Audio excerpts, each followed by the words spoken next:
The Thirsty Crow. Once upon a time, on a very hot summer day, a crow was flying through the sky, feeling extremely thirsty. The sun was shining fiercely and there was no sign of rain. The ground below was dry and cracked and the trees and plants were wilting under the heat. The crow had been flying for a long time, searching everywhere for water, but all the rivers, lakes and ponds it knew of had dried up. As the crow continued its search, its throat became dry and its wing grew tired. It was getting weaker and weaker with every passing moment, and the crow began to worry that it might not find water in time to save itself. Just when it was about to give up, the crow noticed a small village in the distance. With a glimmer of hope, the crow decided to fly toward the village, hoping to find some water there. When the crow reached the village, it flew over the houses and streets, looking for a well or a pond.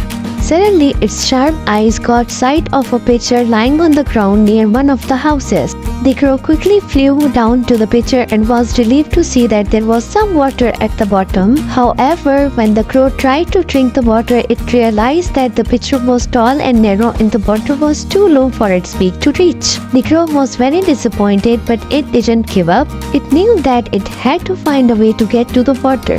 The crow looked around and noticed small stones lying nearby. After thinking for a moment, the crow came up with a clever idea. It started picking up the stones one by one and dropping them into the pitcher. At first, nothing seemed to happen, but the crow didn't stop. It kept dropping more and more stones into the pitcher. Slowly but surely, the water level began to rise. As the crow continued to add stones, the water kept coming up closer and closer to the top of the pitcher. The crow's hard work was paying off. Finally, after adding many stones, the water reached to the brim of the water. The crow was so happy and relieved.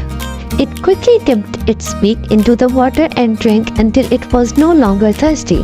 The cool water refreshed the crow and it felt stronger and energetic again. With its thirst quenched and its strength restored, the crow flew away, feeling proud of itself for not giving up and finding a way to solve its problem. The story of the Thirsty Crow teaches us that where there is a will, there is a way. The crow didn't give up when faced with a problem. Instead, it used its intelligence and perseverance to solve it. This fable reminds us that thinking creatively and staying determined can help us overcome obstacles, no matter how difficult they may seem.